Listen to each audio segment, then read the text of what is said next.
Picture this: a quiet suburban morning, the kind where dew still clings to the grass, the streets are calm, and the only sound is the rhythmic beat of running shoes against pavement. That's my wife, Jessica's peace. Every single day before sunrise, she's out there on her run. No excuses, no interruptions. Her therapy before the chaos of daily life kicks in. She's done it for years. Same route, same routine, and never had an issue. Until that one morning. She was mid-run, headphones in, zoning out to her playlist, when three men stepped into her path like they'd been waiting. Not joggers, not cops, at least not real ones. They wore mismatched reflective vests, cheap caps, and what looked like shiny badges from a Halloween store. Jessica slowed, tugged her earbuds out, already suspicious. The tallest one sneered and said, "This is a restricted area. You're trespassing." His tone wasn't polite. It was dripping with authority he clearly didn't have. Jessica blinked, confused. Restricted? On the same path she'd used every day for years? She asked calmly. Restricted by who? This is a public trail. But they weren't interested in conversation. The second one cracked his knuckles like he was auditioning for a street fighting movie, while the third just smirked in the background like he knew something Jessica didn't. For a split second, she wondered if this was some prank, maybe kids messing around. But then the tall one stepped closer, chest out, attitude sharp, making it clear this was no joke. Jessica kept her cool, but inside her instincts kicked in. Something was off. This wasn't random. And if she was right, she knew exactly whose fingerprints were all over this little setup. Jessica stood still, her breathing steady, her eyes fixed on the three so-called enforcers. She wasn't the type to panic, but she had a radar for nonsense, and these guys were radiating it like a broken microwave. She asked again, firmer this time. Restricted by who? Last I checked, running isn't a crime. The tall one grinned, showing too many teeth. We don't answer to you. We answer to the HOA.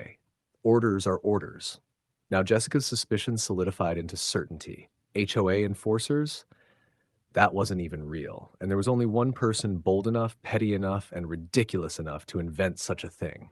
Karen, the self-proclaimed president of the HOA. Jessica's mind flashed back to every snide remark Karen had made at meetings, every time she tried to shove her ridiculous rules down everyone's throat. Rules about paint colors, lawn length, even how many times kids could play basketball in the driveway. Jessica never gave in to her nonsense, and Karen hated her for it. The second man stepped forward, cracking his neck like he thought it would scare her. We're not here to chat. You were told this path is off limits. Jessica crossed her arms. Funny, because nobody told me, and I live here. You don't get to make things up as you go. But these men weren't interested in reason. The smirker in the back finally piped up, "Look, you can make this easy or hard. Your choice." Jessica knew then it wasn't about the path. It wasn't about rules. This was intimidation. Karen's fingerprints were all over this. And if these guys thought Jessica was going to fold, they had picked the wrong target on the wrong day.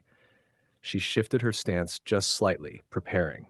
If they wanted trouble, she could give them a masterclass. The moment stretched, tension thick enough to choke on. The tall one lunged first, his hand shooting out to grab Jessica's arm like she was some kid sneaking into a movie theater. Wrong move. Jessica twisted her wrist free in a blur and slammed her palm into his chest. He stumbled backwards so hard he nearly kissed the pavement, wheezing as his knees buckled. The second one, neck cracker, thought he could do better.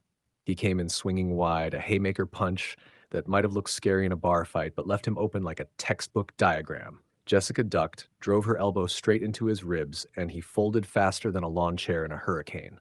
A pitiful sound escaped him, half gasp, half squeak, like a deflating balloon. The smirker's grin vanished. He hesitated, then roared and charged like he was trying out for the world's dumbest superhero role. Jessica sidestepped, that hooked his ankle and sent him tumbling face first into the dirt. He stayed down, groaning, probably reconsidering his life choices. Three men down, not bad for a morning jog. Neighbors peeked out from porches, phones raised, recording every second. Gasps and whispers floated in the air. Jessica, calm as ever, stood over the heap of wannabe enforcers. "Now," she said, her voice low, "you're going to tell me who sent you." The tall one groaned, clutching his chest. It, it was the HOA, Karen said. He cut himself off too late. The name slipped out, and it was enough. The crowd caught it on camera, crystal clear. Jessica narrowed her eyes. That confirmed it. This wasn't random. This was Karen, escalating her petty vendetta to dangerous levels. When Jessica finally walked through our front door, I knew instantly something had happened. She dropped her phone on the table, showing me the footage. My jaw tightened. This wasn't just neighborhood drama anymore. This was criminal. If you're enjoying the story so far, don't forget to like and subscribe. We didn't waste a second. Jessica and I marched straight to the police station, the footage playing like a blockbuster trailer for Karen's downfall. Every detail was there. The fake badges, the threats, the assault, and most importantly, the tall one's sloppy confession. The officer at the desk raised his eyebrows so high they nearly left his forehead. HOA enforcers? He repeated, half laughing, half disgusted. That's not a thing. This lady's in serious trouble. An investigation was opened immediately. Turns out Karen had actually paid those three clowns, promising them authority under neighborhood guidelines she scribbled together from thin air. Worse, she tried to justify it under bogus trespassing claims that weren't just false, they were illegal.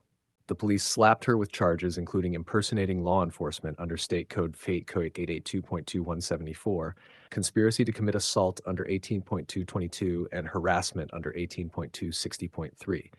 She was in over her head, and everyone knew it.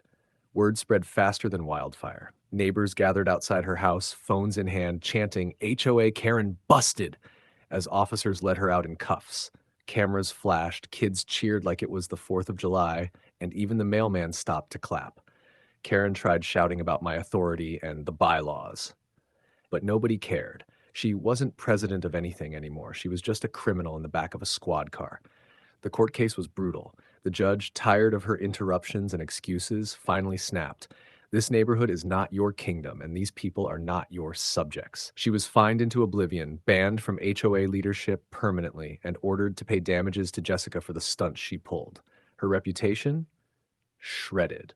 Her influence? Gone. Her power trip? Crashed harder than her fake enforcers in the dirt. Justice was served piping hot, and for once, the entire neighborhood was united in laughter. Karen had wanted to humiliate Jessica, but in the end, she humiliated herself on the biggest stage possible. The end. Please like and subscribe for more HOA showdowns like this. Have you had a similar encounter with a Karen HOA or anyone in the HOA board? Let us know in the comments.